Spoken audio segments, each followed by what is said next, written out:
Long before Tyrannosaurus rex thundered across Late Cretaceous North America, long before its jaws became the icon of prehistoric power, the Earth passed through worlds ruled by apex predators, entirely unlike anything people imagine when they think of dinosaurs. To understand the rise of T.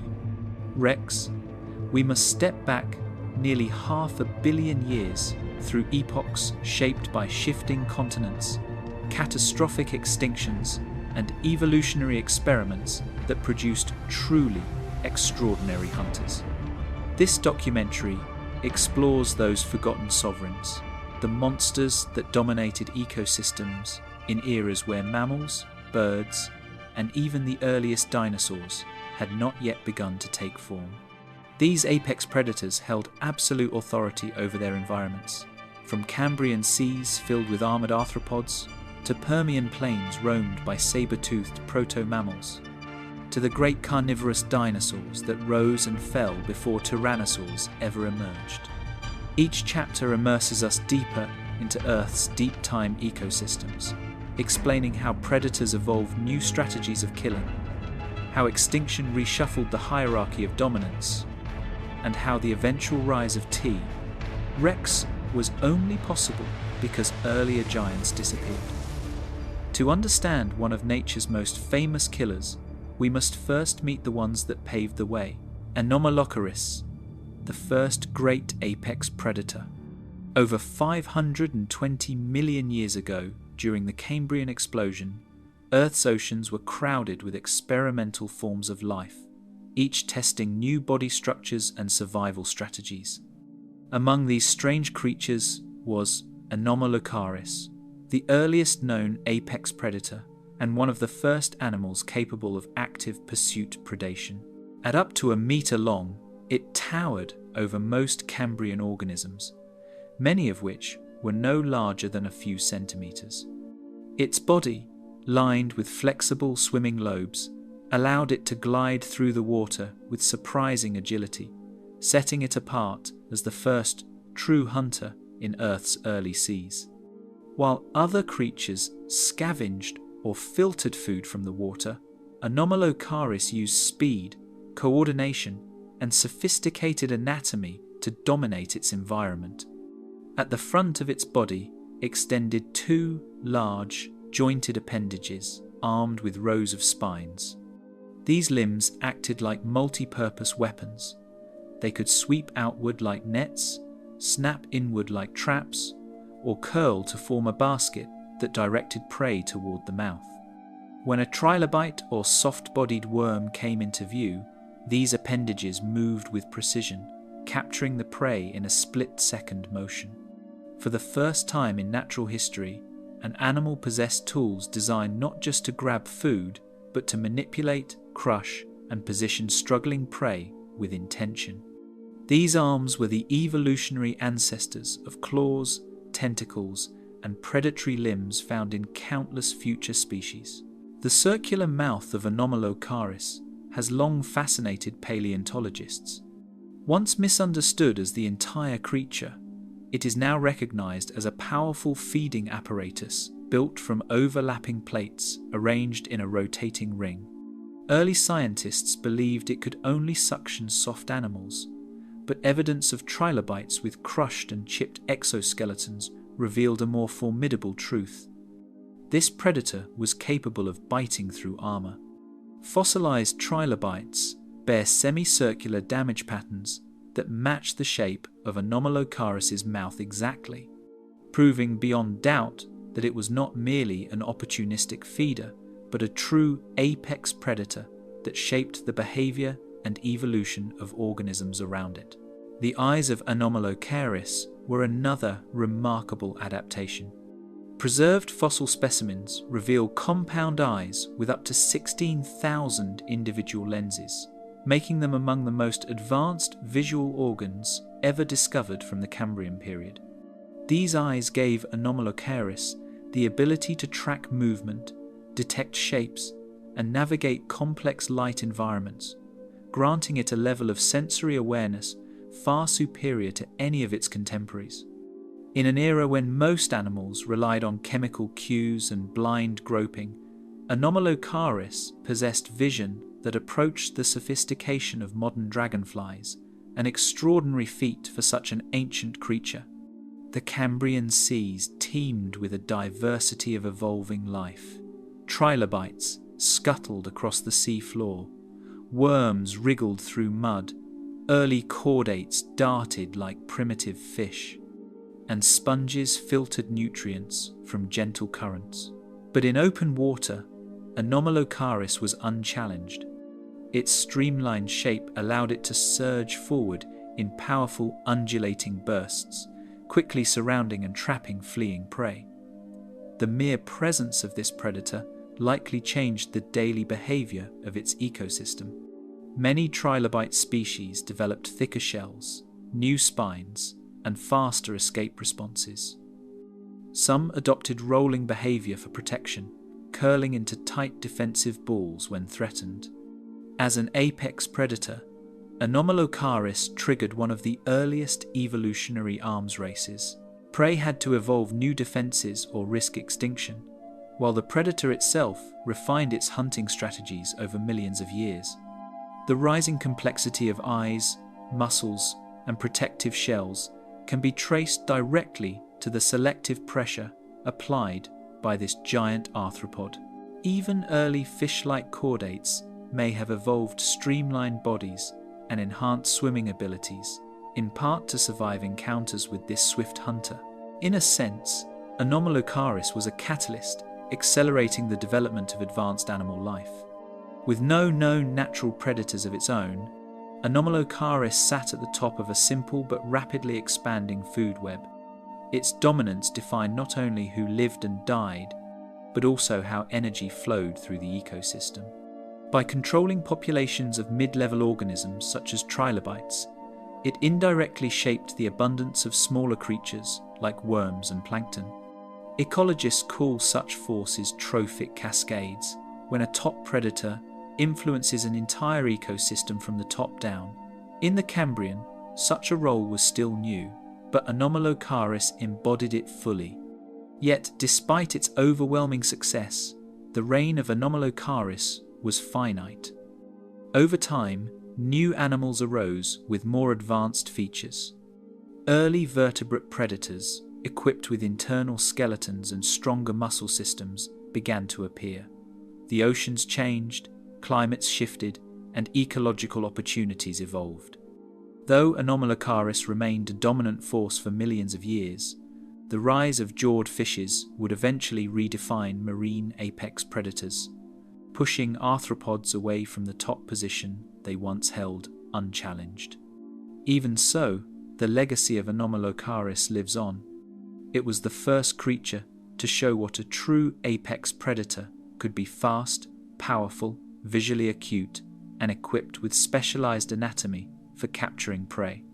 It demonstrated that predation could drive complexity, innovation, and diversification throughout entire ecosystems. Every apex predator that followed, from Permian sabre-toothed hunters to gigantic Jurassic carnosaurs, and eventually T.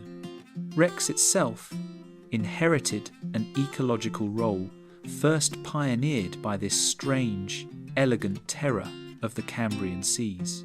Gorgonopsians, saber-toothed killers of the Permian. In the late Permian period, roughly 260 million years ago, the world was a harsh and volatile landscape, dominated by vast deserts, seasonal droughts, and spreading volcanic provinces. This era came long before the first dinosaurs, yet it was filled with formidable creatures that bore little resemblance to either reptiles or mammals as we know them today. Among these unique animals was a lineage of predatory synapsids known as Gorgonopsians, the saber-toothed rulers of the Permian world. These creatures were not dinosaurs, nor were they mammals, but rather part of the evolutionary line that would eventually produce true mammals. With long, deep skulls, serrated teeth, and enormous saber-like canines, Gorgonopsians were the apex land predators of their time. Striking fear, into the large, herbivorous synapsids that grazed across the supercontinent Pangaea. Their reign marked one of the earliest eras in which land-based predators achieved sophisticated, mammal-like hunting strategies. The most iconic member of this group was Inostrantsavier, a massive Gorgonopsian that stretched nearly 4.5 meters in length and carried saber teeth up to 12 centimeters long. Its skull was proportionally huge, dominating almost a third of its body length, and housed a powerful set of jaw muscles that allowed it to deliver deep, slashing bites. Unlike many earlier predators that relied on crushing jaws, Gorgonopsians specialized in slicing through flesh and delivering lethal wounds quickly. Their saber teeth were not simply ornamental weapons, they were adapted for precision killing, targeting vital areas of large herbivores, such as dicynodonts and pariasaurs. With lightweight skeletons and elongated limbs, Gorgonopsians combined speed and agility with ferocity, allowing them to pursue prey over open terrain rather than ambushing them from cover.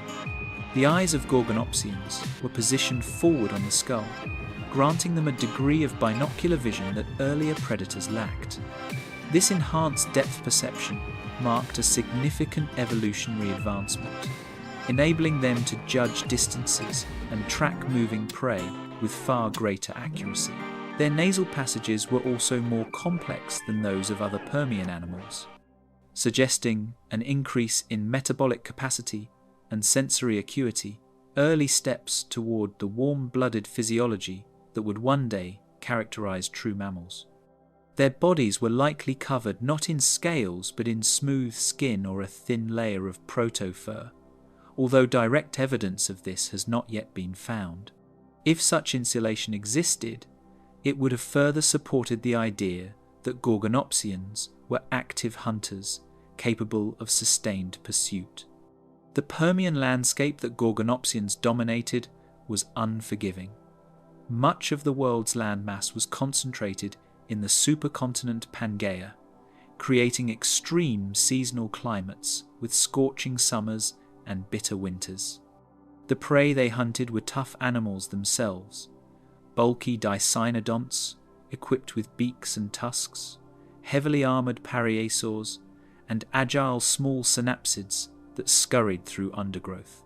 Gorgonopsians needed not only speed, but also powerful jaws capable of cutting through thick hides. Their saber teeth were anchored in deep sockets, and their jaw mechanics allowed for wide gapes, sometimes exceeding 90 degrees, enabling them to bite deeply into prey without risking tooth breakage.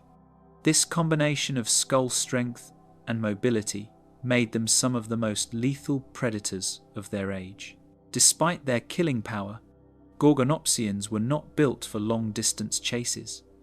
Their bodies suggest a lifestyle based on bursts of speed, potentially stalking prey before launching short, explosive attacks. Their flexible spine and long limbs indicate they could accelerate quickly, while their large skulls imply a strong reliance on a final, devastating bite rather than prolonged combat. Once a Gorgonopsian latched onto its target with its sabres, the outcome was often fatal. Fossil evidence suggests that many herbivores of the era bore injuries consistent with deep slicing bites, a signature of the Gorgonopsian attack strategy. Their predatory role placed them at the top of the food chain, unchallenged by any other terrestrial predator of the late Permian. One of the most fascinating aspects of Gorgonopsians is their evolutionary position. They were part of the synapsid lineage, neither reptiles nor mammals, but ancient relatives of mammals. Their skulls possessed a single temporal opening behind each eye, an early version of the jaw muscle arrangement found in modern mammals. This allowed for greater bite force and more complex muscle attachment, traits that would eventually lead to the diverse chewing mechanisms of mammals today. In this sense, Gorgonopsians represent a transitional form, fearsome predators that blended reptilian and mammalian characteristics in unique ways. Their existence highlights how evolution often experiments with combinations of traits before arriving at the familiar body plans we recognize. Gorgonopsians also lived during a time of mounting environmental stress.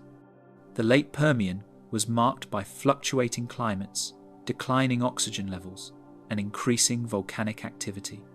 These pressures may have favored animals with higher metabolic rates and more advanced respiratory systems traits suspected in synapsids like Gorgonopsians. Some scientists believe these predators were among the first large land animals capable of relatively active, mammal-like behavior, giving them an advantage in environments where rapid adaptation was essential. However, their specialization may also have made them vulnerable when ecosystems suddenly changed. The end of the Permian brought one of the most catastrophic extinction events in Earth's history, the Permian Triassic extinction, also known as the Great Dying. Massive volcanic eruptions in the Siberian traps released enormous quantities of carbon dioxide and methane into the atmosphere, triggering rapid climate change, ocean acidification, and widespread collapse of food webs. As forests died, herbivore populations plummeted, and with them, the predators that depended on them. Gorgonopsians, being apex predators, were among the first groups to disappear. Their extinction illustrates a pattern that would repeat throughout Earth's history. The top predators, while powerful, are often the most sensitive to ecological disruption. Although Gorgonopsians vanished, their evolutionary legacy endured. They represented a crucial step in synapsid evolution, bridging the gap between primitive, reptile-like ancestors and the more advanced therapsids that would later give rise to mammals. Their skull structures, teeth specialization, and potential metabolic advancements foreshadowed traits that would eventually be refined in early mammalia forms. In many ways, they embodied the earliest blueprint for large, active terrestrial predators, a role that would be reinvented by dinosaurs millions of years later and eventually perfected by apex hunters like Allosaurus, Giganotosaurus, and ultimately Tyrannosaurus rex.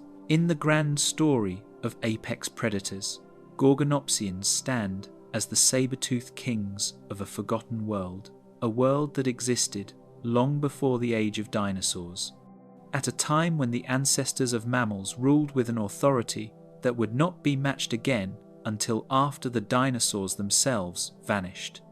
Their reign marked the end of an ancient era, setting the stage for the rise of new predators in the Triassic and Jurassic, and ultimately contributing to the evolutionary tapestry that would shape Earth's future ecosystems. Anteosaurus, the titan of the Permian. Long before the first dinosaurs evolved, and even before the saber-toothed Gorgonopsians reached their apex, the Permian world was ruled by a different kind of predator, entirely a colossal, thick-boned giant known as Anteosaurus. This massive therapsid, belonging to the group called Dinocephalians, lived around 265 million years ago. Unlike the sleek and agile Gorgonopsians that would come later, Anteosaurus was built like a living battering ram. Some individuals exceeded 5 meters in length and weighed well over a ton, making them among the heaviest land predators before the advent of dinosaurs. With a skull that alone could measure nearly a meter and filled with fearsome serrated teeth, Anteosaurus was an apex predator shaped by brute force rather than speed, adapted to a rugged world populated by heavily armoured herbivores and powerful competitors. The skull of Anteosaurus remains one of its most distinctive features. Thick, dense, and reinforced with bony ridges, it was capable of withstanding tremendous impact forces. Some paleontologists believe these skulls were used not only for predation, but also for combat within the species, headbutting contests over territory or mates, similar to the behaviour seen in modern musk, oxen, or bighorn sheep.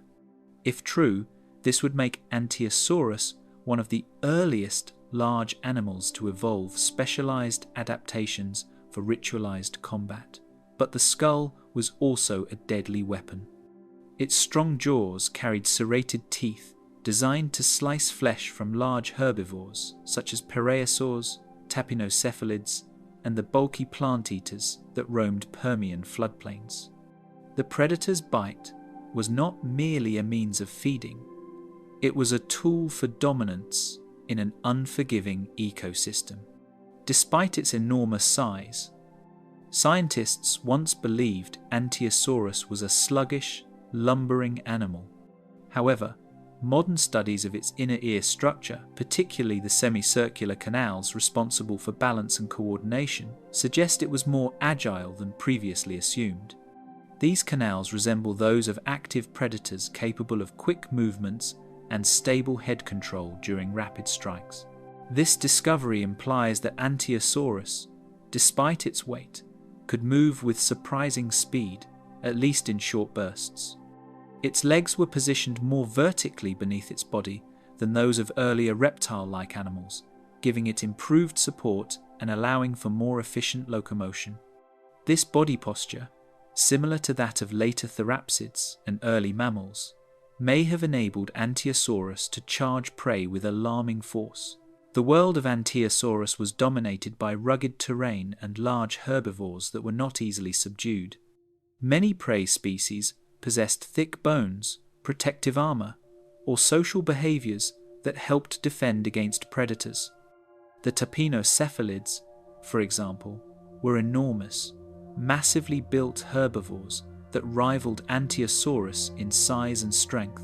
Their skulls were dome-shaped and reinforced, suggesting they also engaged in head-to-head combat. For Anteosaurus, hunting these giants would not have been a matter of stealth or chase, but rather one of overwhelming power. A charge or a head strike might destabilize a herbivore, followed by devastating bites delivered with jaws honed by millions of years of evolutionary refinement. The resulting confrontation would have been one of the most dramatic predator-prey interactions in prehistoric history. Another intriguing aspect of Anteosaurus is its lineage.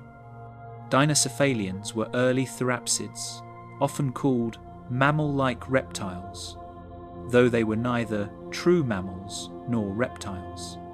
They represent an early phase of synapsid evolution, when life was still experimenting with massive body sizes, thick bones, and heavy armor. The name Dinocephalian itself means terrible head, referring to the group's characteristically thick skull bones. These animals were among the first large terrestrial vertebrates to dominate ecosystems, establishing a pattern of megafaunal predation that would later be reinvented by dinosaurs. Anteosaurus, with its combination of size, strength, and predatory adaptations, embodied this early experiment in extreme terrestrial carnivory. Because of its size, Anteosaurus likely had a slow-growing but energy-demanding lifestyle. It would have required large territories and abundant prey to sustain itself. This means individuals may have been solitary, interacting with others only during mating periods or territorial disputes. The fossil record supports this idea. Remains of Anteosaurus are relatively scarce compared to those of herbivores from the same era, implying that they were fewer in number and lived across vast hunting ranges. Apex predators typically exist in low population densities, and Anteosaurus was no exception. The scarcity of high-calorie prey items meant that only a few of these predators could coexist in any given region. The extinction of Anteosaurus and other dinocephalians was likely tied to climatic changes that reshaped Permian ecosystems. Shifts in temperature and humidity altered habitats, causing forests to shrink and water sources to become less stable. As vegetation communities changed, so too did herbivore populations, undermining the prey base that large predators depended upon. Dinocephalians, with their massive bodies and energy requirements, were particularly vulnerable to such transitions. Their disappearance marked a turning point in Permian ecological history, clearing the way for the rise of Gorgonopsians, faster, more refined hunters that took advantage of the changing environment. Yet even in extinction, Anteosaurus left a lasting imprint on synapsid evolution. It demonstrated that terrestrial predators could reach enormous sizes, paving the evolutionary path for later megafauna. It showcased an early version of mammalian jaw musculature, balance adaptations, and limb posture that would eventually culminate in more advanced therapsids. The concept of a colossal land predator, an animal relying on strength, agility, and carnivorous specialization, did not begin with dinosaurs, but with these ancient synapsids. In many ways, Anteosaurus was a prototype of large terrestrial carnivores that would evolve again and again across Earth's history. In the broader story of apex predators, Anteosaurus holds a unique position. It represents a time when evolution experimented with building giants, not from reptiles or dinosaurs, but from mammal-line ancestors. Its reign was brief compared to the long age of dinosaurs, yet its presence influenced the direction of synapsid evolution for millions of years. It was the titan of the Permian, a living fortress of bone and muscle, whose power shaped the fate of the creatures around it. And though it fell long before the rise of T. rex, it stands among the earliest and most imposing apex predators ever to walk the earth. Chapter 4. Anteosaurus, the titan of the Permian. The Permian world was a place defined by extremes, a landscape that shifted between scorching heat and seasonal droughts, broken only by the occasional violent storm that rippled across vast floodplains. Within these challenging environments, life evolved toward specialization, pushing creatures toward either hyper-efficiency or brute force. Among the apex hunters that rose from this crucible, few embodied raw power better than Anteosaurus, a massive dinocephalian predator that stalked southern Pangaea nearly 265 million years ago. Unlike the dinosaurs that would come later, Anteosaurus was part of a more ancient branch of synapsids, distant relatives of mammals, displaying a unique blend of reptilian and proto-mammalian traits. This predator roamed a world long before tyrannosaurs, and in its era, no creature could rival its sheer intimidation. Anteosaurus was defined by an enormous skull that could reach nearly a meter in length, a massive structure reinforced with bone thickening known as pachyostosis. The skull alone weighed as much as a full-grown wolf, and its architecture suggested a crushing bite delivered by powerful jaw muscles anchored to deep ridges and broad surfaces. The creature possessed large, conical teeth that curved backward, ideal for piercing thick hides and holding struggling prey. The most iconic feature, however, was the pair of prominent bony bosses above the eye's structures that likely played a role in combat or display. These cranial reinforcements hinted at a predator built not only for killing, but possibly for dominance battles with its own kind, clashing heads in violent confrontations that echoed across the prehistoric plains. Its body was equally imposing, built with thick, barrel-shaped ribs and stout limbs that supported a mass estimated to exceed 500 kilograms. Anteosaurus was not built for prolonged speed, but for explosive power. The forelimbs were heavy and muscular, capable of gripping and wrestling prey to the ground, while the hind limbs provided the propulsion necessary for short bursts of acceleration.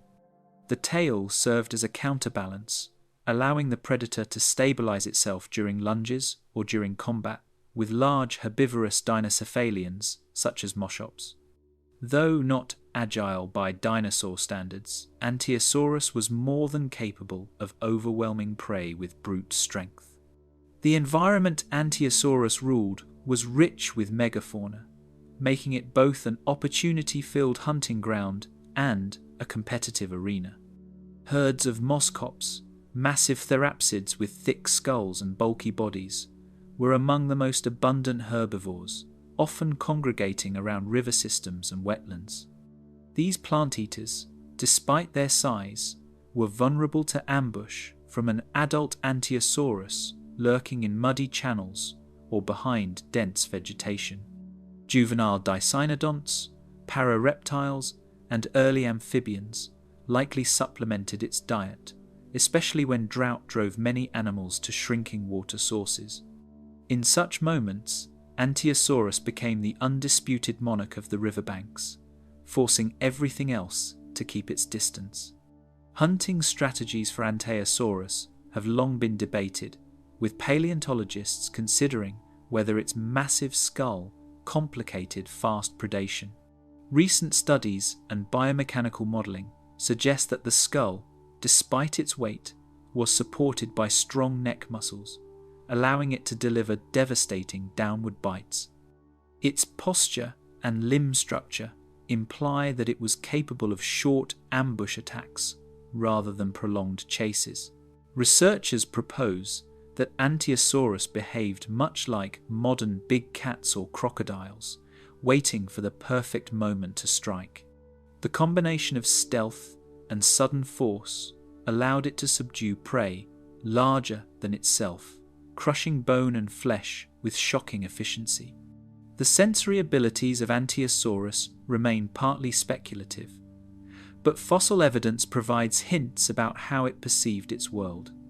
The shape of the skull suggests limited binocular vision, but the position of the nostrils and cranial cavities implies a strong sense of smell. This trait would have been essential for tracking prey across the expansive floodplains. Its inner ear structure indicates it could detect low-frequency vibrations, potentially helping it monitor distant movement or locate nearby animals at watering holes. Such adaptations reflect an apex predator that relied on both patience and sensory awareness, carefully selecting the right moment to unleash its power. Life was not without competition, however. The Permian period hosted a suite of carnivorous synapsids and reptiles that occasionally crossed paths with Anteosaurus. Smaller Gorgonopsians, while quick and agile, lacked the mass to challenge it directly. Titanosaucians and other dinocephalian carnivores competed for similar prey but occupied different ecological roles, allowing Anteosaurus to remain dominant. Intraspecific competition, however, was likely intense. Scar marks on skulls of related species suggest ritualized combat or territorial disputes, perhaps during mating seasons or over access to key hunting grounds. These confrontations would have been explosive, with two massive individuals colliding in displays of strength. Despite its formidable nature, Anteosaurus faced significant environmental pressures. The Permian climate was shifting, ecosystems were fragmenting, and periodic droughts caused mass die-offs that reduced prey availability. Apex predators are always the first to feel the effects of ecological instability, and Anteosaurus was no exception. As conditions worsened and habitats became less stable, populations likely declined. Eventually, the end Permian extinction, Earth's most catastrophic biological crisis, wiped out nearly all large synapsids, including this titan of its age. Its disappearance marked the end of an era in which mammal-like reptiles dominated the food chain. The legacy of Anteosaurus lives on in the evolutionary story of synapsids. Although it left no direct descendants, its existence demonstrated the potential of early mammal ancestors to produce apex predators with immense power and specialized weaponry. Millions of years later, new lineages of synapsids would give rise to true mammals, many of which would reclaim apex roles in future ecosystems. Anteosaurus stands as a reminder that long before dinosaurs dominated the world, the stage of prehistory was shaped by predators that were every bit as fearsome, innovative, and ecologically influential. In its time, Anteosaurus was not simply a hunter, it was the embodiment of dominance and survival in a world on the edge of cataclysmic change. The Permian would soon give way to one of the most dramatic transitions in Earth's history. But during its reign, Anteosaurus demonstrated the incredible evolutionary experimentation underway long before the age of dinosaurs began. Its story forms a crucial part of the chain of apex predators that ruled each era in turn, each one reshaping life's trajectory long before the first tyrannosaur ever took its first breath. Allosaurus, apex hunter of the Jurassic. The Late Jurassic was a golden age for giant reptiles, a world defined by towering conifers, vast fern meadows, and herds of immense sauropods that moved like living mountains across the landscape. Among these giants, one predator reigned, with a combination of agility, intelligence, and deadly precision. Allosaurus, the undisputed apex hunter of the Morrison Formation and one of the most successful carnivores of its time. Unlike the heavier, bulkier predators that would dominate later periods, Allosaurus balanced power with speed, creating a highly adaptable killing machine that shaped the behavior and evolution of every large herbivore it encountered. It was not the largest carnivore of prehistory, but in terms of sheer ecological influence, few could match its impact. Allosaurus possessed a skull that was simultaneously lightweight and deadly, measuring up to 85 centimeters in the largest specimens. Its jaws were lined with serrated, blade-like teeth that could slice through flesh with the same efficiency as modern predatory birds. But the most intriguing aspect of its skull was the set of powerful muscles that allowed it to open its jaws remarkably wide, enabling it to deliver a hatchet-like strike using the weight of its head. Instead of relying solely on bite force, Allosaurus could drive its upper jaw downward in rapid, repeated blows, effectively hacking into prey like a living cleaver. This technique turned each attack into a devastating combination of momentum and precision, making Allosaurus one of the most efficient predators of the Jurassic. Its body reflected an evolutionary balance between strength and mobility. Standing nearly 3 meters tall at the hip and reaching lengths up to 12 meters, Allosaurus was a medium-sized giant by theropod standards, but its limb proportions and musculature allowed for bursts of impressive speed.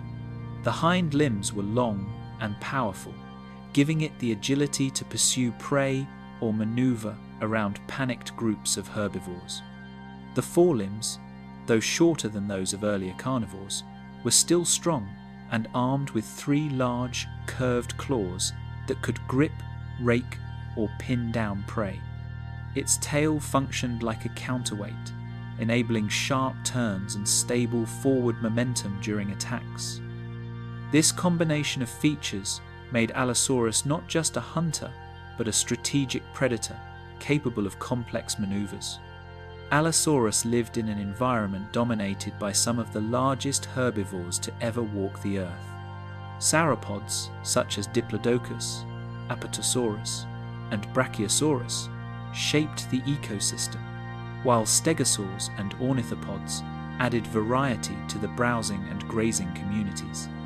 To survive among these giants, Allosaurus had to employ multiple hunting strategies depending on the size and defensive capabilities of its target. It likely targeted juveniles of the enormous sauropods, sick individuals, or isolated members of herds. Against plated herbivores like Stegosaurus, Allosaurus had to be especially careful, as fossil evidence shows healed wounds on both predator and prey, revealing a deadly arms race between them. A single strike from a stegosaur's spiked tail could be fatal, but Allosaurus adapted with a combination of speed, timing, and precision aggression. Recent discoveries have suggested that Allosaurus may have engaged in coordinated hunting, though not necessarily in cooperative packs like wolves. Instead, they may have been opportunistic group hunters, drawn together by the presence of large prey or scavenging opportunities. Evidence from bone beds containing multiple Allosaurus individuals, along with bite marks on bones from other Allosaurus, indicates a complex social structure where individuals competed fiercely but also tolerated each other long enough to exploit a food source. This behavior mirrors that of modern large reptiles and birds of prey, where group presence does not always imply true cooperation, but rather shared opportunity. The result was a predator that could overwhelm prey through a combination of individual skill and collective pressure. The sensory capabilities of Allosaurus reveal an animal finely tuned for active predation. Its eyes were positioned to grant some degree of binocular vision, allowing it to judge distance effectively during attacks. The nasal passages were spacious, suggesting a strong sense of smell that aided in tracking prey or detecting carcasses across vast distances. Its ears, positioned behind the skull's crests, may have been sensitive to a wide range of frequencies, helping it detect movement or vocalizations within herds. These adaptations indicate a predator that did not rely solely on brute strength, but used heightened perception to anticipate opportunity, avoid danger, and exploit weak points in its prey's defenses. Allosaurus also showed remarkable resilience and adaptability throughout its life cycle. Juveniles were far more slender and agile than adults, likely hunting smaller prey or using speed to avoid conflict with larger carnivores. As they grew, their diet shifted toward larger animals, and their skulls thickened to support stronger musculature. This ontogenetic shift reduced competition between young and adult individuals, allowing the species as a whole to dominate multiple tiers of the ecosystem. The flexibility of its growth and behavior contributed to its long-term success, ensuring that Allosaurus maintained its position as a top predator for millions of years. Competition existed, but Allosaurus held a decisive advantage. While other theropods shared its environment, such as Ceratosaurus and Torvosaurus, each predator occupied a different ecological niche. Ceratosaurus may have preferred wetter habitats and more agile prey, whereas Torvosaurus, though powerful, was rarer and possibly more specialized. Allosaurus's combination of mobility, power, and strategic hunting allowed it to exploit the widest range of opportunities. It became the dominant carnivore not by sheer size, but by adaptability and efficiency, traits that helped it flourish across the Morrison ecosystem and beyond. The behavioral evidence left behind tells a story of a predator that lived a dangerous and sometimes brutal life. Bones from Allosaurus individuals show signs of injuries from hunts, intraspecific conflict, and encounters with formidable herbivores. Yet many of these injuries healed, indicating strong physiological resilience. Some skulls show bite marks from other Allosaurus, hinting at aggressive social dynamics, while others display signs of infections or stress fractures. These fossils provide a direct connection to the lived experiences of a predator constantly engaged in the struggle for survival, whether hunting prey, defending territory, or competing for mates. In the grand timeline of evolutionary history, Allosaurus represented a peak in Jurassic predation, a hunter shaped by the challenge of living alongside some of the largest animals ever to roam the planet. Its disappearance toward the end of the Jurassic, likely due to environmental changes and the rise of new ecological pressures, paved the way for the gigantic theropods of the Cretaceous. Yet during its reign, Allosaurus was unmatched in versatility and ecological dominance. It influenced the evolution of herbivores, shaped the distribution of prey species, and left an enduring mark on the fossil record as one of the most iconic carnivores of its age. Acrocanthosaurus, giant carnosaur of the early Cretaceous. The early Cretaceous, roughly 115 to 110 million years ago, saw the rise of a new generation of giant predators, among which Acrocanthosaurus was a preeminent apex. Its name, meaning high-spined lizard, reflects one of its most distinctive physical traits: a series of elongated neural spines running along the vertebrae of its back, forming a ridge that may have supported a muscular hump or sail. These spines, far from being mere ornamentation, likely contributed to strength and thermoregulation, providing stability for a predator whose sheer size demanded robust musculature. Acrocanthosaurus was built to dominate the landscapes of what is now North America, stalking the floodplains and river valleys alongside enormous sauropods and ornithopods, and asserting its position as one of the most formidable predators of the early Cretaceous. Acrocanthosaurus reached lengths of up to 12 meters, with a skull measuring more than a meter, packed with serrated teeth designed to slice through the thick hides of large herbivorous dinosaurs. Its jaws were capable of delivering bone-crushing force, yet the predator relied as much on technique as sheer bite strength. Fossil evidence and biomechanical modeling suggest that Acrocanthosaurus may have used repeated slashing bites, driving its head downward like a hatchet, striking vital areas such as the neck or flanks.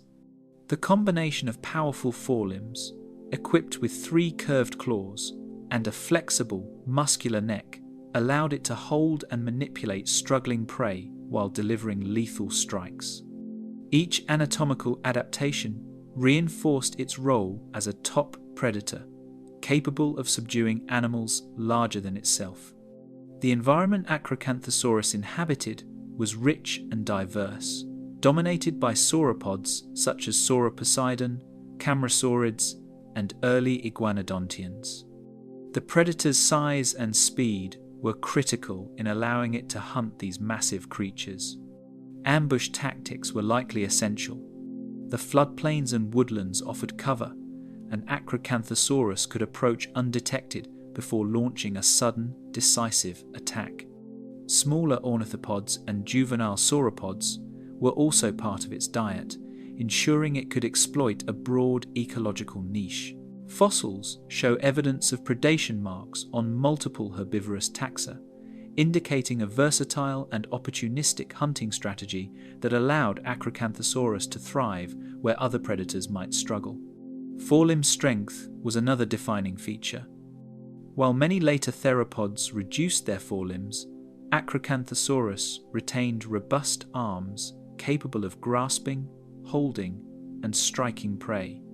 The claws were curved and powerful, not only for gripping but possibly for delivering slashing wounds. This dual function of forelimbs and jaws allowed the predator to immobilize prey long enough to deliver fatal bites. Such adaptations suggest a predator that could take down animals with a range of defensive strategies, from armored nodosaurids to massive sauropods, relying on coordination and power rather than speed alone.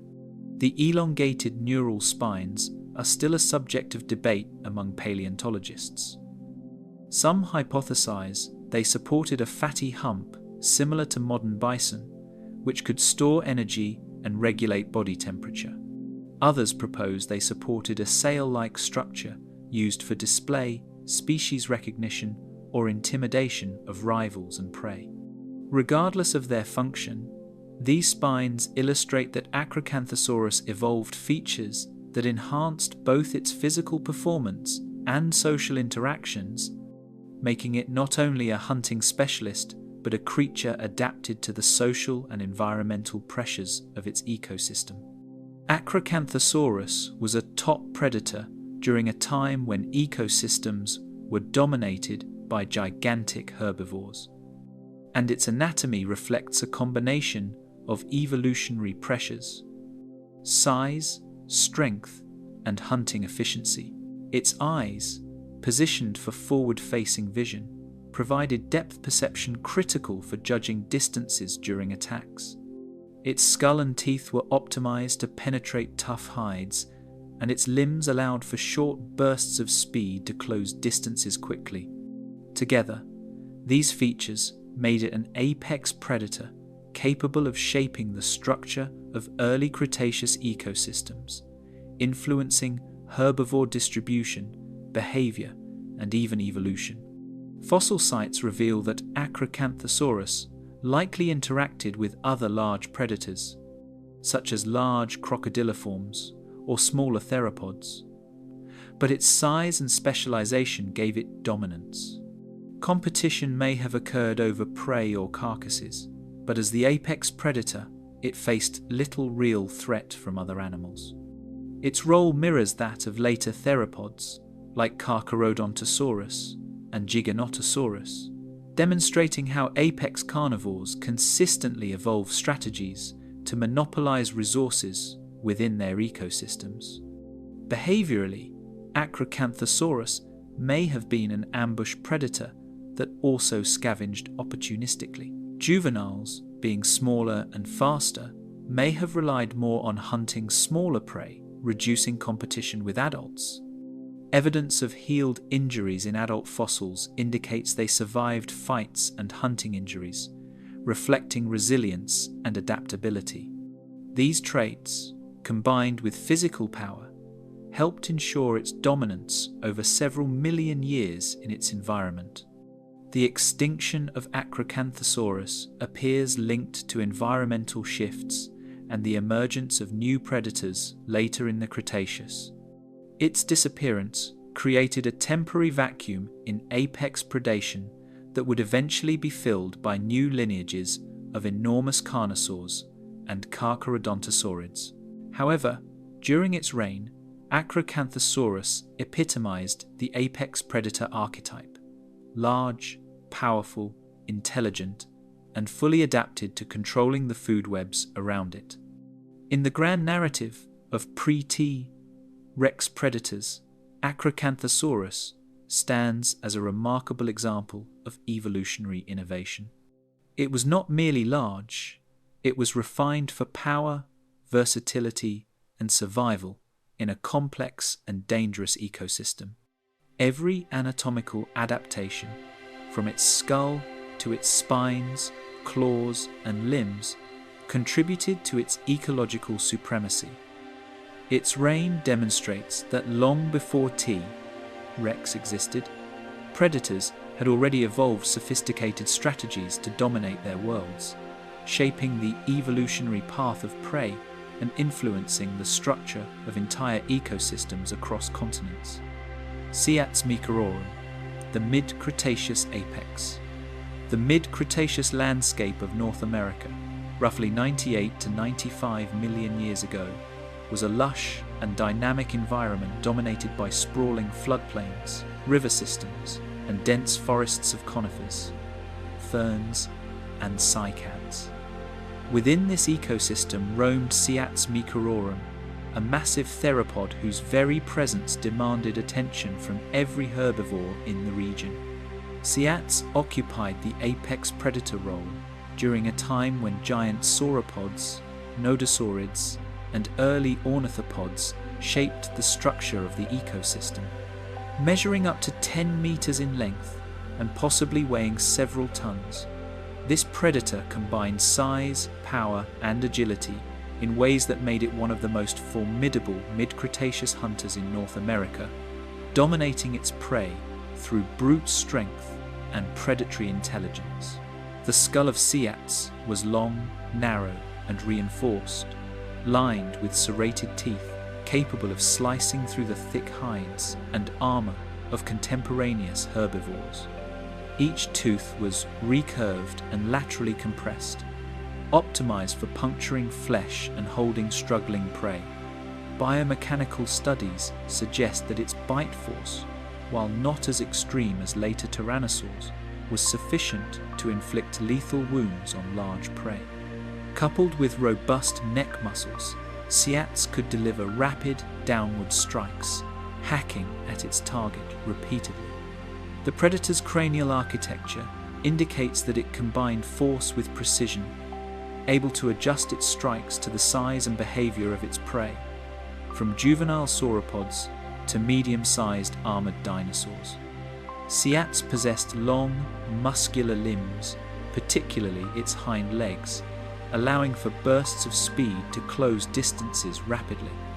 Unlike some larger theropods whose weight limited agility, Siats retained enough mobility to chase smaller prey over short distances or maneuver around obstacles during ambushes.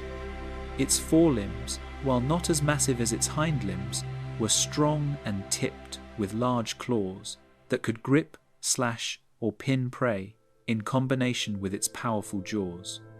This combination of strength and dexterity made Siats versatile, able to tackle a range of herbivorous dinosaurs with different defensive strategies, from armored nodosaurids to the faster, smaller iguanodontians.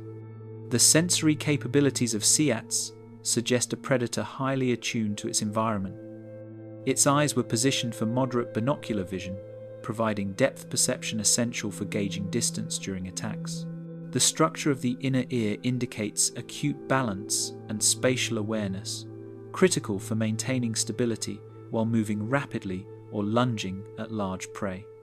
Olfactory regions of the brain were likely well developed, allowing it to track herbivores over long distances, detect carcasses, or sense rivals.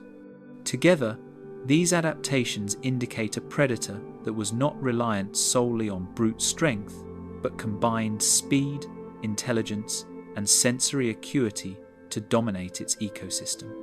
Siats occupied a niche left vacant by the decline of earlier giant predators such as Acrocanthosaurus. With few competitors of similar size, it ruled the food webs of its region, hunting the abundant sauropods, ornithopods, and armored dinosaurs that populated the floodplains. Fossil evidence, while limited, suggests that Siats exerted top-down control over herbivore populations, shaping their behaviors and movement patterns. Herding animals may have altered migration routes or group formations to avoid encounters with this apex predator, illustrating its profound ecological influence. Hunting strategies likely varied depending on prey size and vulnerability. Against large sauropods, Siats may have focused on juveniles or sick individuals, using ambush tactics to isolate targets before delivering fatal bites. Smaller prey could be chased and subdued more directly, leveraging agility and speed. This flexibility in hunting approach underscores the predator's adaptability, a trait critical for apex status in dynamic and complex ecosystems. Such versatility also suggests that Siats was an intelligent hunter, capable of assessing situations and adjusting strategies accordingly. Interactions with other predators were rare but potentially intense. Mid-sized theropods may have scavenged or competed for carcasses, but Siats's size and strength gave it dominance over most rivals.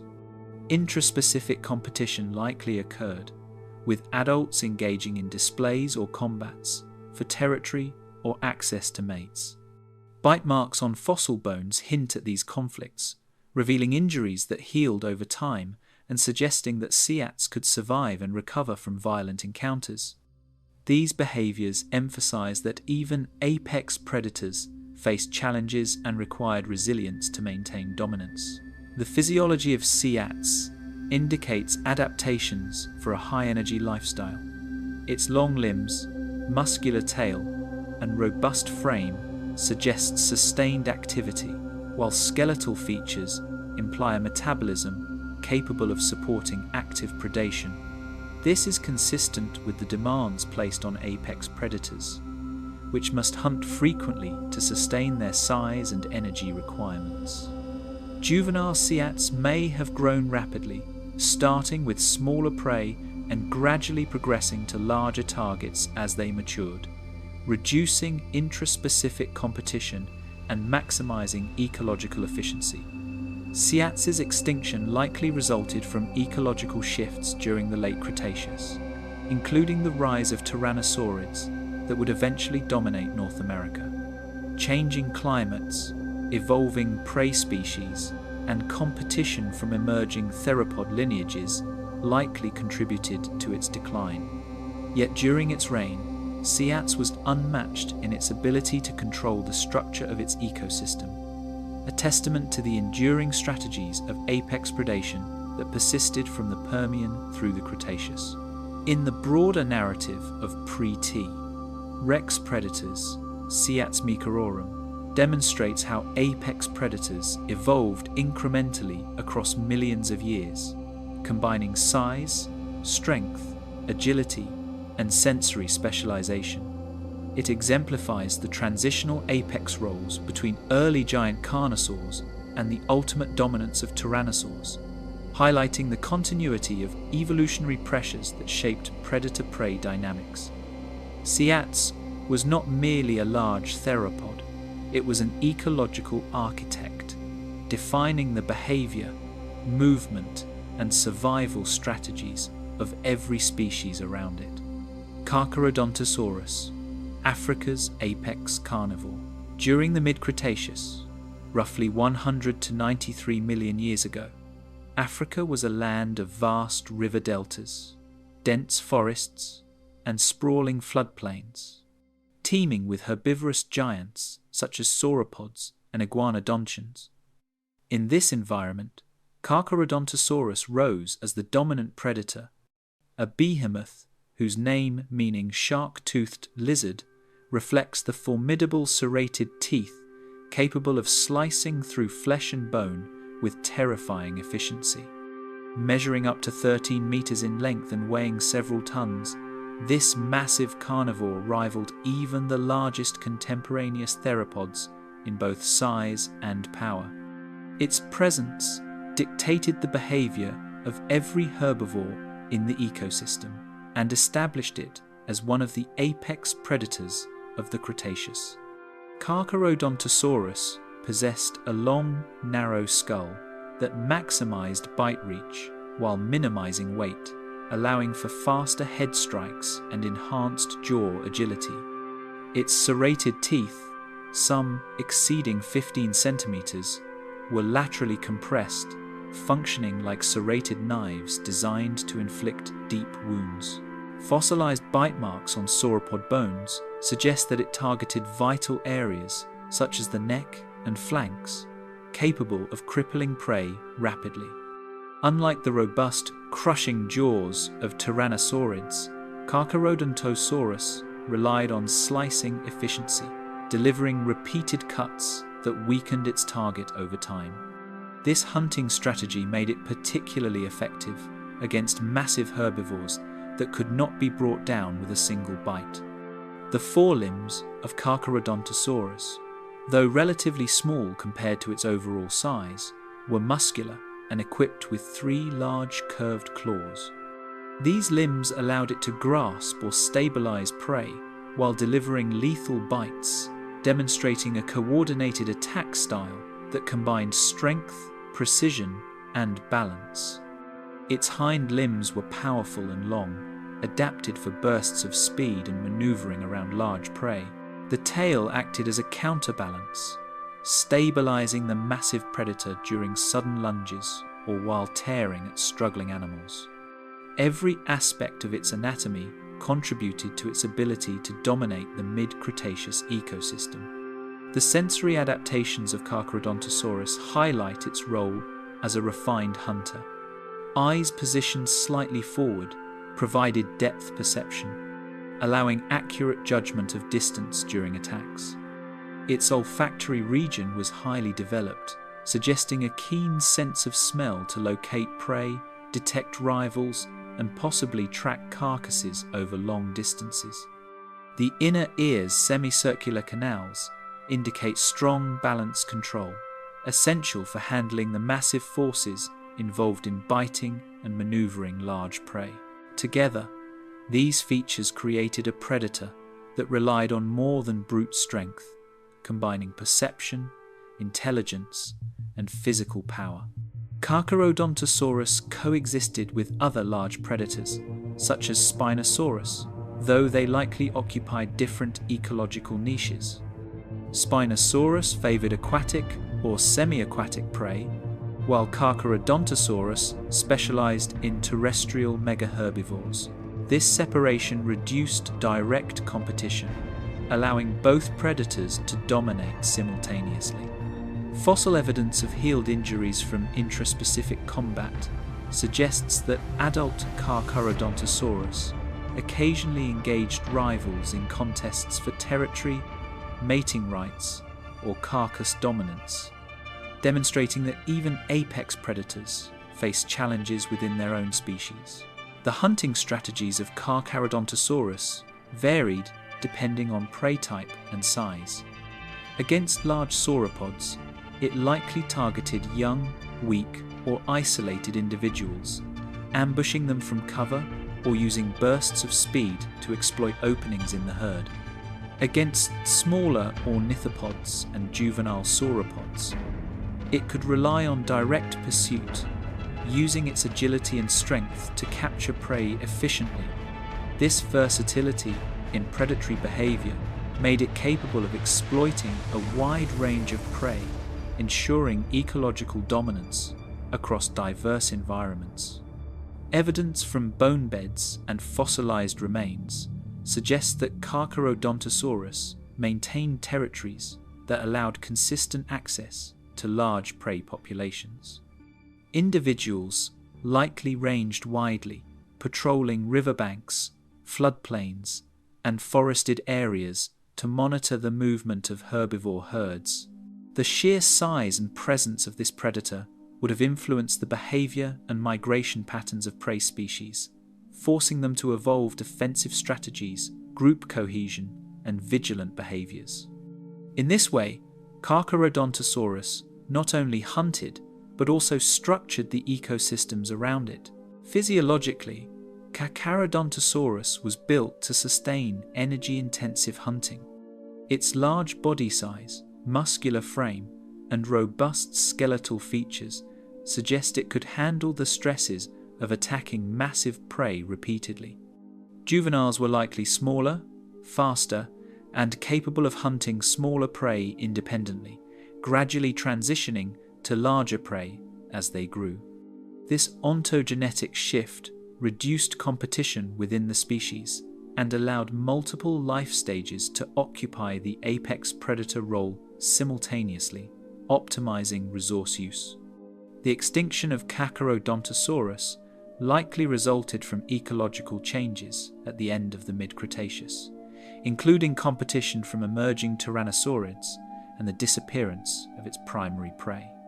Despite its eventual disappearance, it represents one of the pinnacle achievements of carnivore evolution before T-Rex. Its anatomical specialization, behavioral flexibility, and ecological dominance illustrate how apex predators evolved across continents and eras, shaping the evolutionary trajectory of herbivorous dinosaurs and entire ecosystems. In the story of pre-T-Rex predators, Carcharodontosaurus stands as a testament to the recurring patterns of apex carnivory. Enormous size, lethal adaptations, sensory sophistication, and the ability to influence the behavior and evolution of countless other species. It was more than a predator.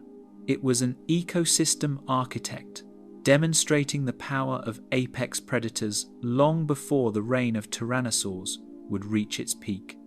Its reign in Africa's floodplains offers a vivid example of how evolutionary pressures consistently produce apex hunters capable of shaping the natural world.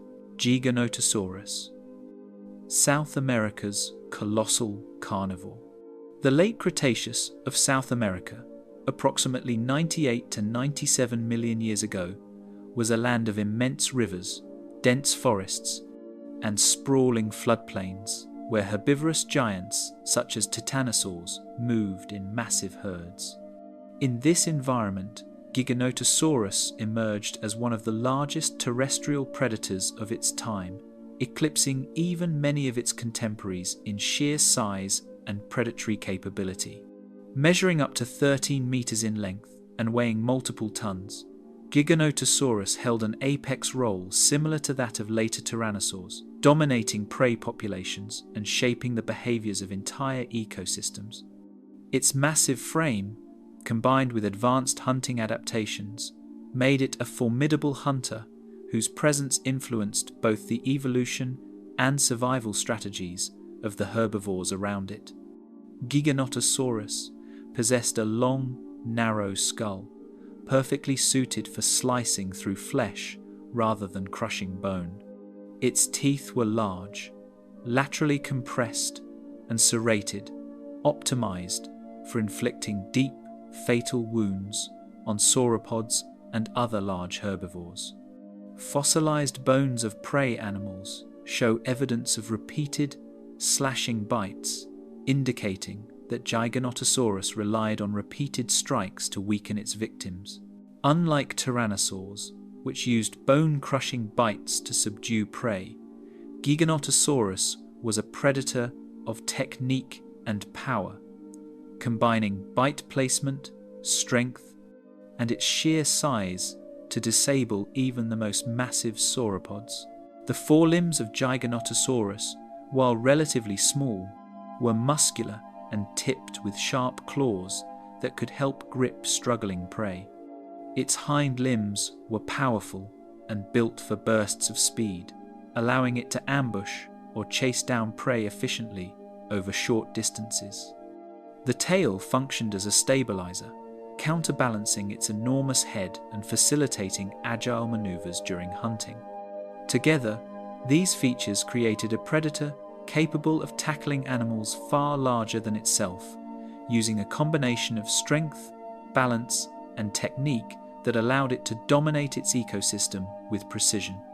Its sensory adaptations suggest a predator finely attuned to the demands of hunting massive prey. Forward-facing eyes provided depth perception necessary for judging distances during strikes, while an acute sense of smell allowed it to track prey over long distances or detect competitors and carrion. The inner ear structure implies excellent balance and spatial awareness, critical for maintaining stability when lunging at or wrestling with enormous herbivores. These adaptations show that Giganotosaurus was not simply a brute force predator, but a sophisticated hunter, relying on perception and coordination as much as size and strength. Giganotosaurus coexisted with other large theropods, yet its size and specialization gave it dominance over the majority of competitors. Smaller carnivores may have scavenged kills or hunted smaller prey, but no predator could challenge the adult Giganotosaurus in direct confrontation.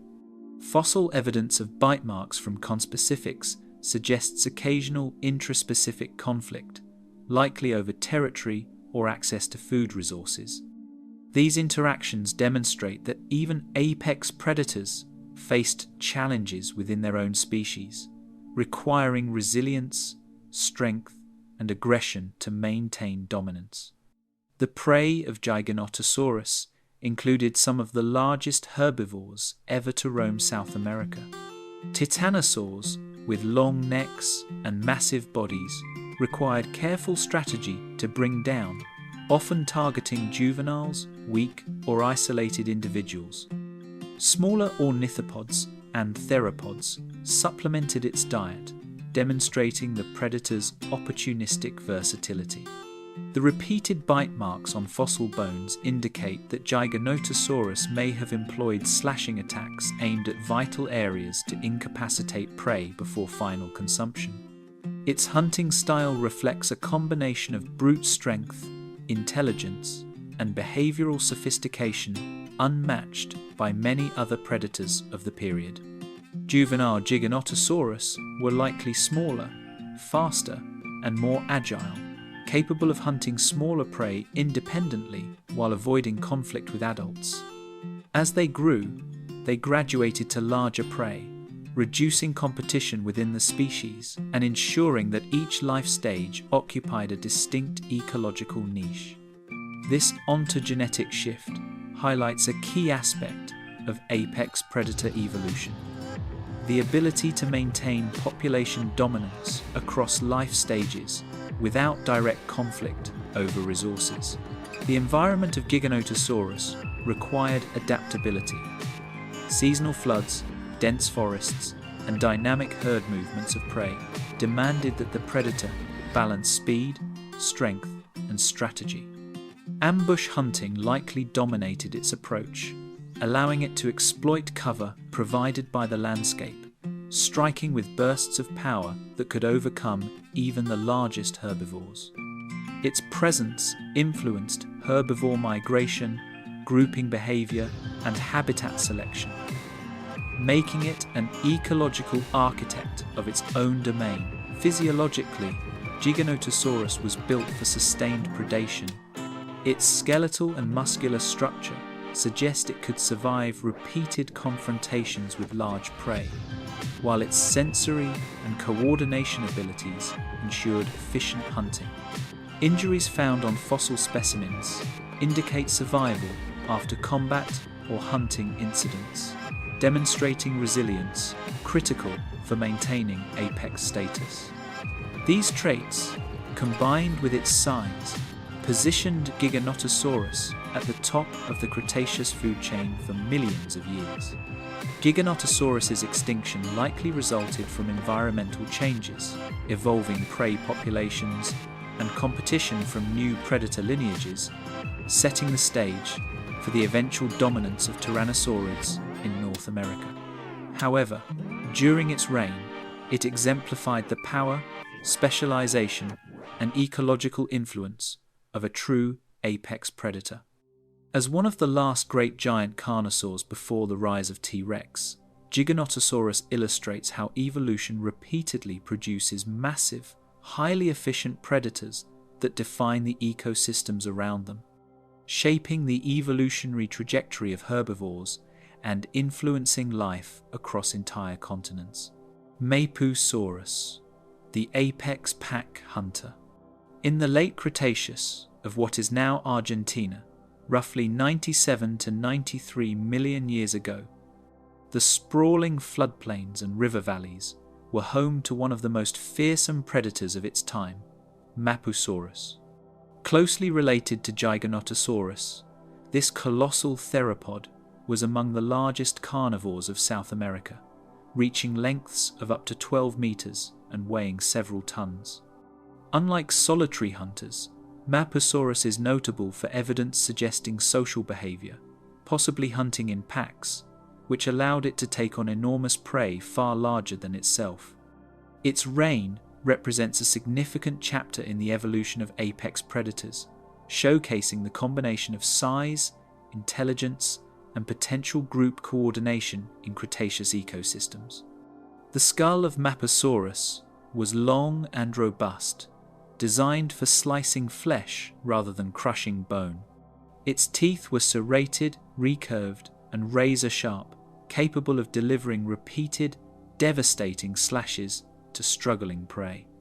The jaws, reinforced with powerful muscles, allowed the predator to bite deeply while maintaining precision and control. Unlike the bone-crushing bite of tyrannosaurs, Mapusaurus relied on repeated, targeted strikes, often aimed at the limbs or flanks of sauropods, gradually weakening these giants until they could be brought down. Fossil evidence from related species suggests this method was highly effective, allowing coordinated attacks that could overwhelm animals many times their own size. The forelimbs of Mapusaurus, while smaller than the hind limbs, were muscular and equipped with 3 curved claws. These limbs likely played a role in grappling prey, stabilizing struggling animals while delivering fatal bites, and perhaps even in social interactions with conspecifics. Its hind limbs were long, strong, and adapted for bursts of speed, allowing it to maneuver through dense forests and floodplains effectively. The massive tail acted as a counterbalance, supporting stability during attacks, running, or sudden directional changes. These features made Mapusaurus a predator capable of combining brute strength with agility, a necessity for hunting the enormous sauropods that roamed its territory. Evidence from fossilized bone beds suggests that Mapusaurus may have exhibited some degree of social behavior.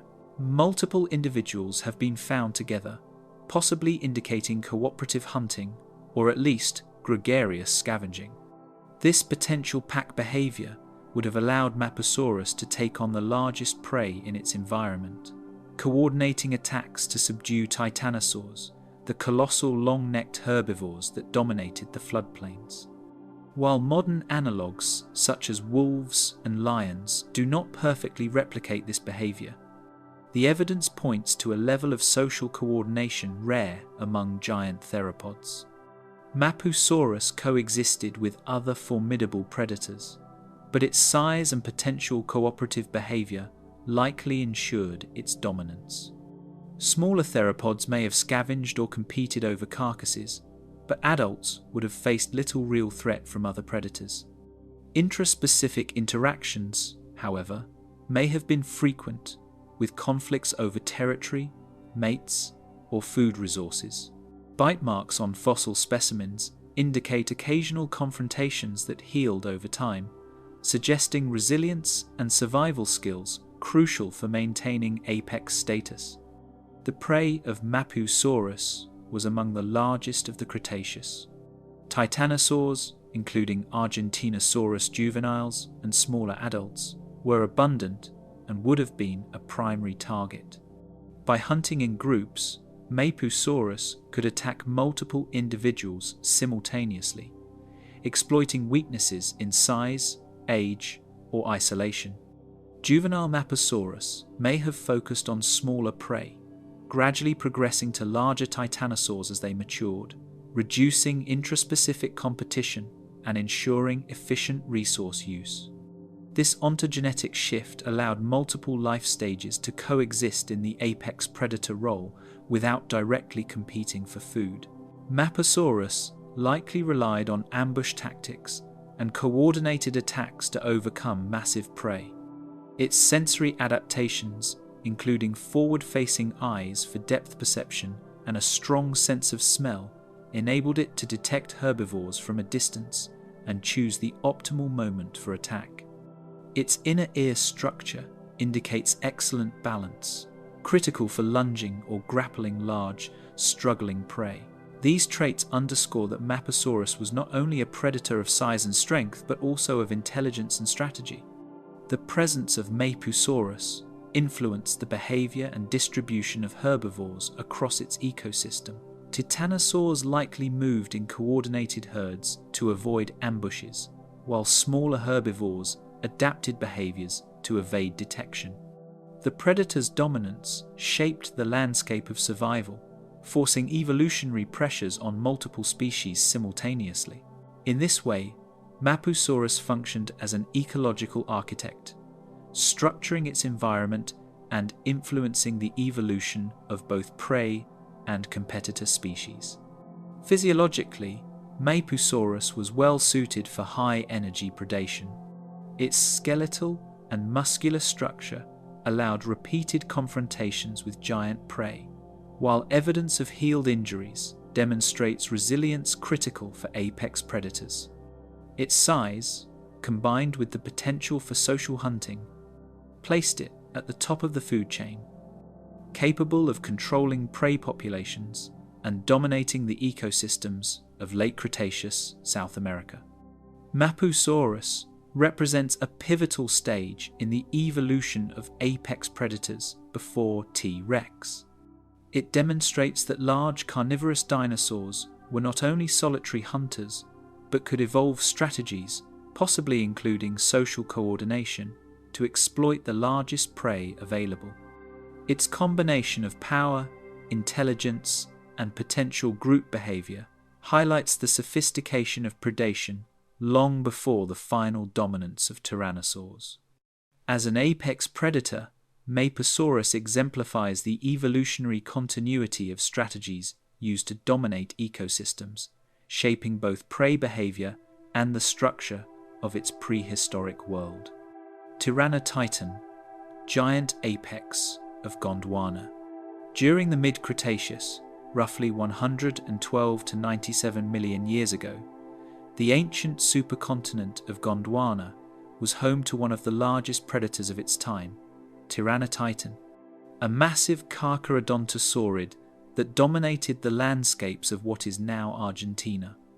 Its name, meaning tyrant titan, reflects both its colossal size and its role as an apex predator.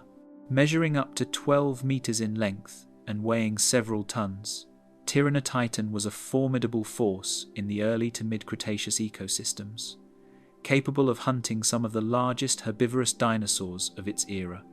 It lived in a world filled with titanosaurs, iguanodontians, and armored dinosaurs, and its presence dictated the behavior, movement, and survival strategies of these herbivores. The skull of Tyrannotitan was large, robust, and filled with serrated teeth that could slice through flesh and penetrate deep into muscle. Unlike tyrannosaurids, which relied on bone-crushing power, Tyrannotitan used a combination of slicing and repeated slashing attacks, maximizing the efficiency of each bite. Fossilized marks on prey bones indicate that it likely focused attacks on vulnerable areas such as the neck, flanks, and limbs, gradually weakening even the largest herbivores. Its jaw muscles and skull construction allowed for powerful, controlled bites, demonstrating that precision and technique were as critical to this predator as raw size. The forelimbs of Tyrannotitan, although proportionally smaller than its hind limbs, were muscular and tipped with sharp claws that could grasp or stabilize struggling prey. Its hind limbs were strong and capable of short bursts of speed, enabling the predator to ambush herbivores or maneuver around obstacles in its densely vegetated environment. Its long tail acted as a counterbalance, stabilizing its body during lunges or strikes and allowing quick adjustments while attacking massive prey. This combination of anatomical features made Tyrannotitan a predator capable of bringing down enormous animals through coordinated strikes and sheer power. Tyrannotitan coexisted with other large theropods, though its size and predatory specialization generally placed it at the top of the food chain. Smaller theropods may have scavenged its kills or hunted minor prey, but adult Tyrannotitan likely faced few natural threats. Evidence from bone beds and fossilized injuries suggests occasional intraspecific combat, probably over territory, mates, or carcasses. Such confrontations were brutal but survivable, indicating resilience and adaptability necessary for maintaining apex status in a competitive ecosystem. The prey of Tyrannotitan included some of the largest herbivorous dinosaurs of Gondwana. Titanosaurs such as Anteosaurus and other sauropods dominated the landscape, and even adult specimens could pose a threat to smaller predators. Tyrannotitan likely focused on juvenile, sick, or isolated individuals, while smaller prey supplemented its diet. Its hunting techniques, combining ambush, slashing bites, and powerful forelimb assistance, allowed it to overcome animals far larger than itself. Fossil evidence supports repeated attacks on specific prey areas, demonstrating a strategic approach rather than brute force consumption. Its sensory adaptations were crucial for hunting in dense forests and along riverbanks.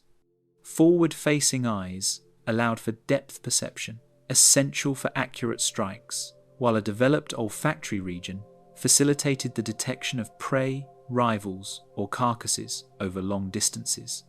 Inner ear structure indicates excellent balance and coordination, which would have been vital during lunging attacks on massive herbivores. These sensory traits suggest that Tyrannotitan was a predator reliant not only on strength, but on acute perception and intelligence, optimizing each attack for maximum efficiency.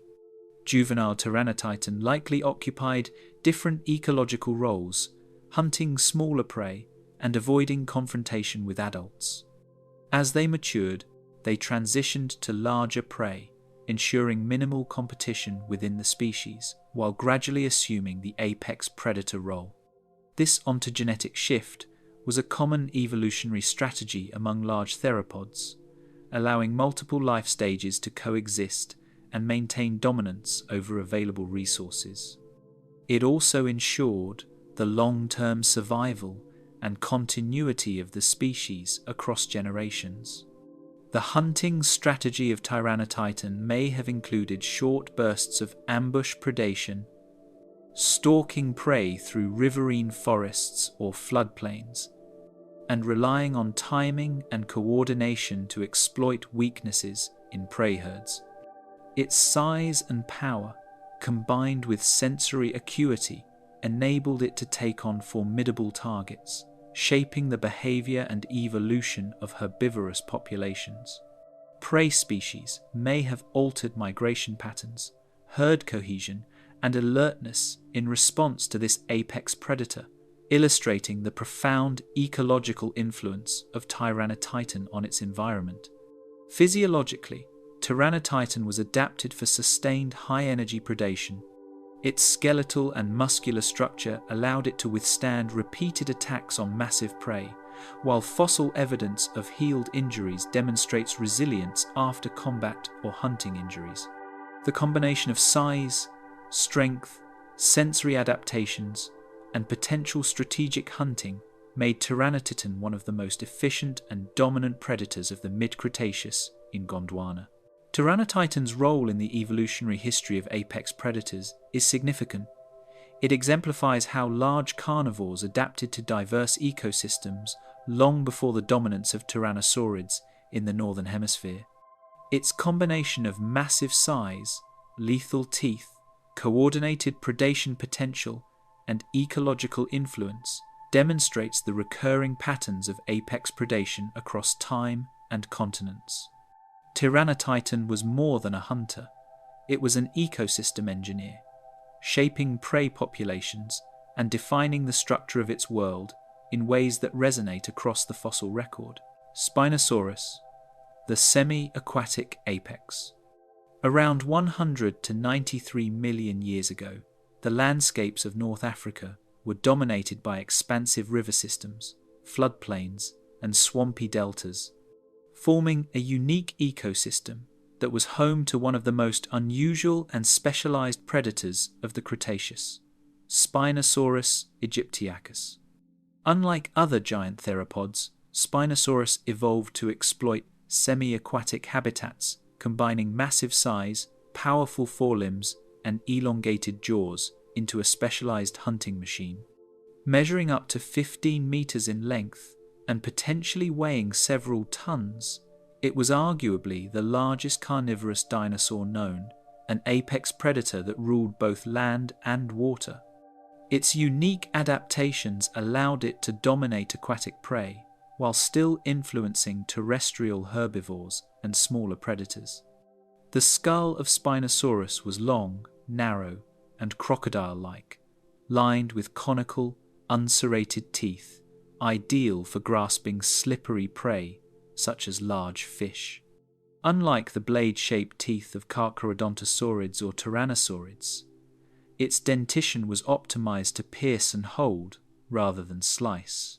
Fossil evidence, including fish remains found in the stomach area of related species, supports the interpretation of a predominantly piscivorous diet, though it may have opportunistically hunted smaller terrestrial animals.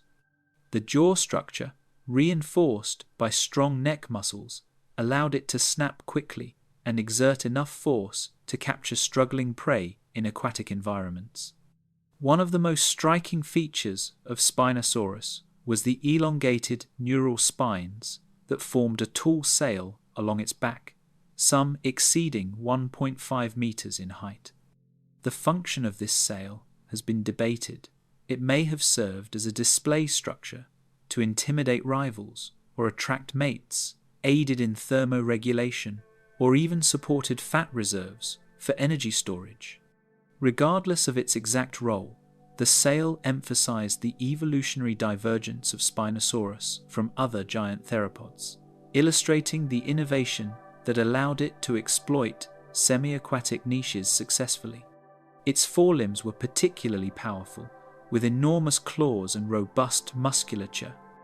These limbs were likely used to grasp struggling fish, grapple with prey, or even subdue smaller terrestrial animals. The combination of large, clawed arms and specialized jaws made Spinosaurus a versatile predator in water, capable of capturing prey that many other theropods could not exploit.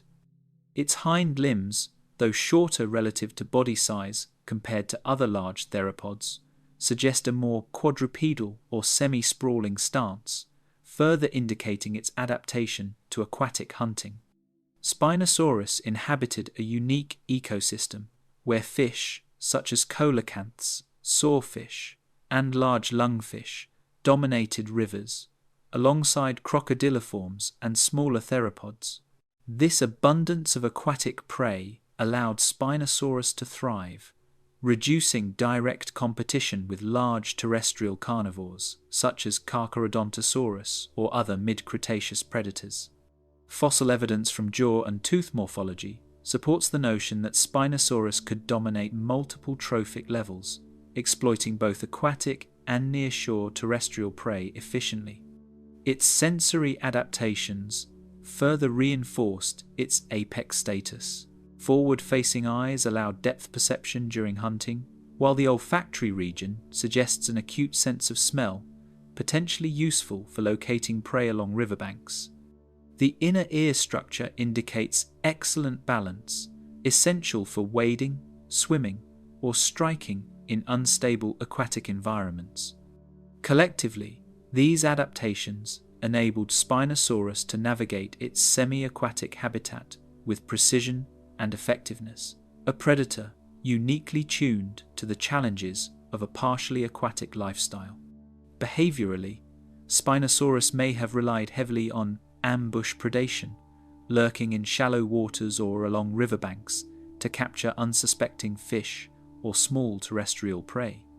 Its large sail and display features could have played roles in territorial dominance or mating displays, further emphasizing its integration into both social and environmental dynamics.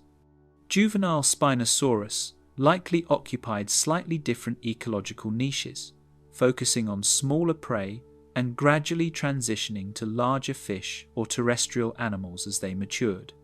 This ontogenetic shift would have minimized intraspecific competition, allowing multiple age classes to coexist successfully. Competition with other predators was limited due to Spinosaurus's niche specialization. While large terrestrial carnivores hunted herbivorous dinosaurs, Spinosaurus focused on aquatic prey, reducing direct conflicts and allowing it to thrive as an apex predator without significant rivals. However, interactions with crocodile-like species and other large fish may have provided occasional challenges, requiring agility and strength in hunting and foraging strategies. The skeletal structure of Spinosaurus, particularly its elongated neural spines, robust forelimbs, and semi-aquatic adaptations, suggests a high-energy lifestyle capable of supporting prolonged hunting, wading, and swimming. Fossil evidence of healed injuries indicates resilience, demonstrating that even the largest predators face challenges from prey, environmental hazards, or intraspecific encounters. These adaptations made Spinosaurus a uniquely dominant predator in both aquatic and nearshore environments. Spinosaurus represents a remarkable evolutionary experiment in apex predation, diverging from terrestrial norms to exploit semi-aquatic habitats. Its size, specialized morphology, and ecological dominance highlight the diversity of strategies that predators evolved long before T-Rex emerged. By shaping both aquatic and terrestrial food webs, influencing prey populations, and maintaining apex dominance across multiple environments, Spinosaurus demonstrates the remarkable adaptability and evolutionary innovation of pre-tyrannosaurid predators. Megaraptor, South America's agile predator. During the Late Cretaceous of South America, roughly 90 to 85 million years ago, a new type of apex predator emerged that relied less on sheer size and more on speed, agility, and specialized hunting adaptations. Megaraptor, despite its misleading name suggesting enormous size, was a theropod built for precision and efficiency. Measuring up to 8 to 9 meters in length, it was smaller than giants like Giganotosaurus or Tyrannotitan. Yet its adaptations allowed it to dominate its ecological niche. Unlike its colossal relatives, Megaraptor excelled in hunting mid-sized prey, exploiting speed and dexterity to outmaneuver herbivores and maintain its apex status in a complex ecosystem. The skull of Megaraptor was elongated and lightly built, lined with recurved, serrated teeth optimized for slicing flesh.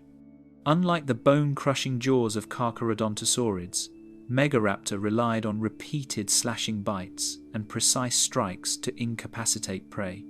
Fossil evidence indicates that it likely targeted vulnerable areas such as the neck, underbelly, or limbs, focusing on efficiency and precision rather than brute force.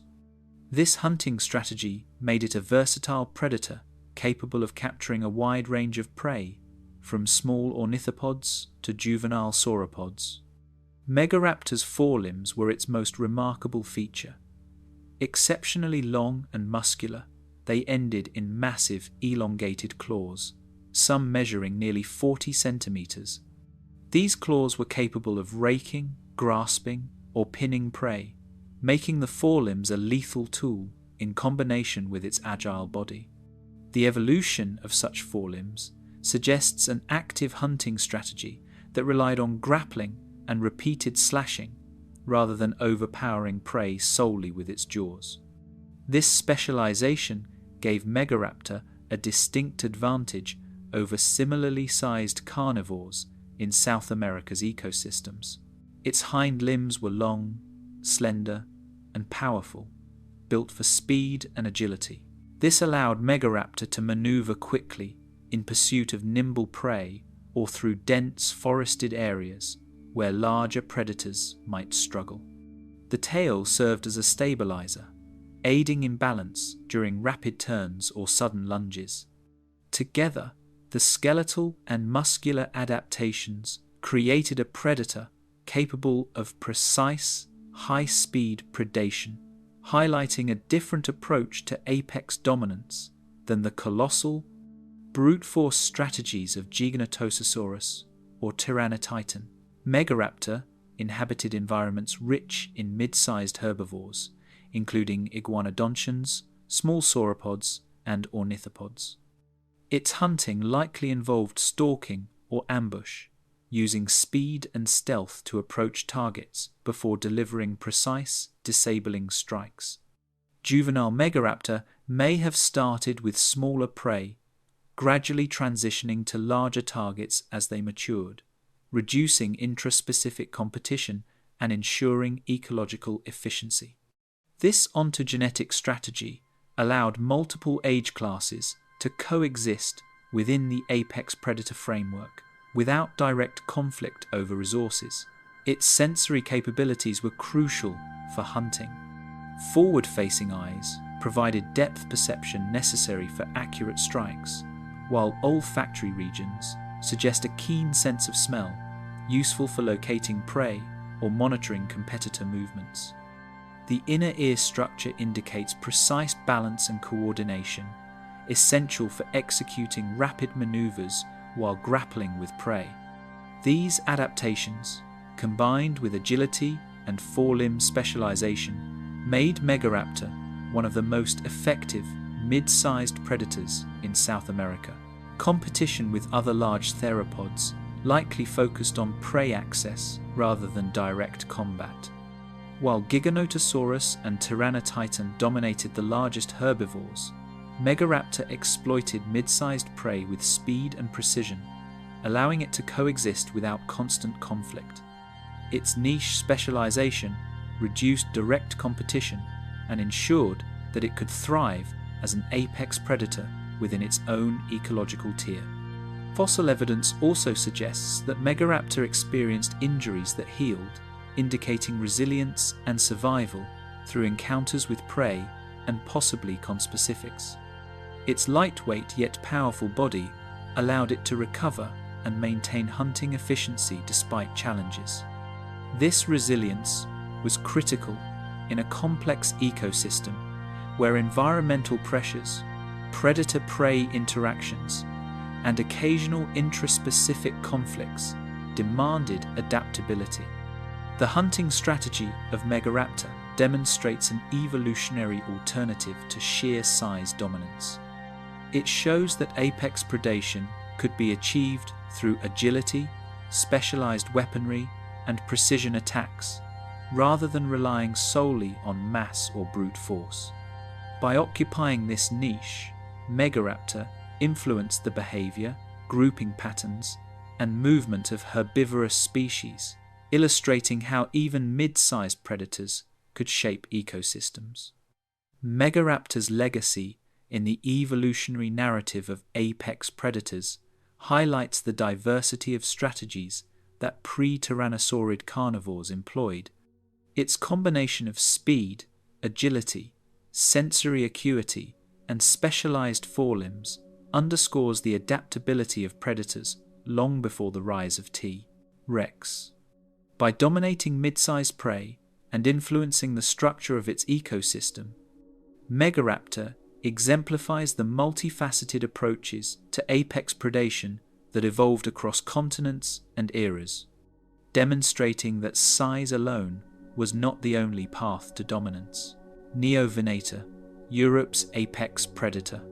During the early Cretaceous, roughly 125 to 110 million years ago, the European archipelago was a complex mosaic of islands, floodplains, and coastal regions, where a medium to large theropod emerged as the apex predator of its ecosystem, Neovenator salarii. Measuring up to 7-8 meters in length, Neovenator may not have rivaled the giants of Gondwana in sheer size, but it possessed a combination of speed, intelligence, and predatory efficiency that allowed it to dominate European prey species. Its presence shaped the behavior and evolution of herbivores in its environment, demonstrating that apex predation was not solely the realm of massive giants, but could also be achieved through skill, agility, and ecological adaptation. The skull of Neovenator was lightly built, yet robust enough to handle large prey.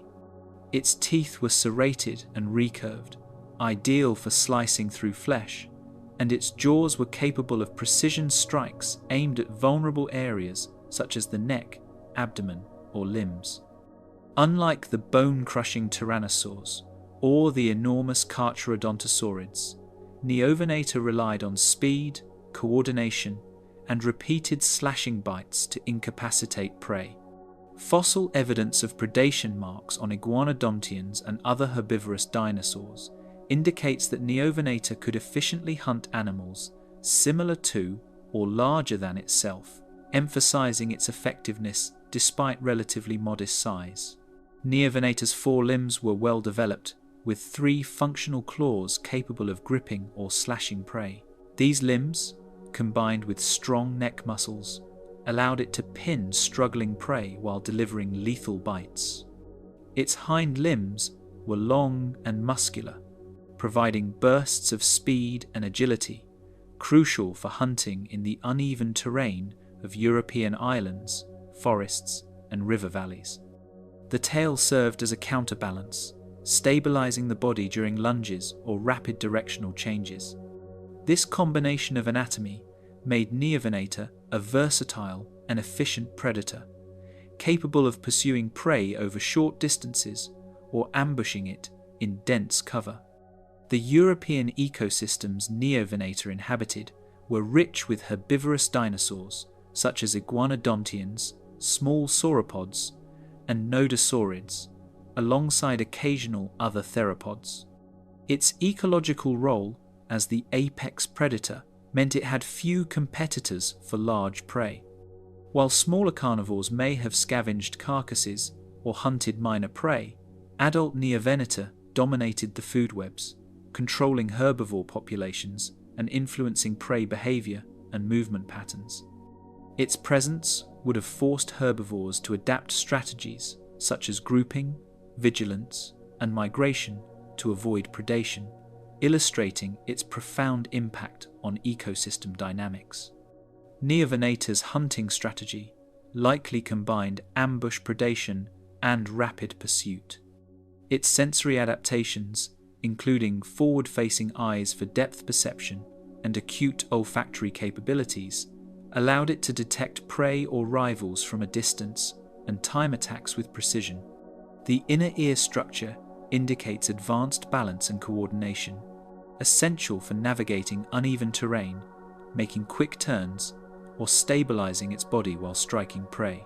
These traits reveal a predator that relied as much on intelligence and agility as on physical strength.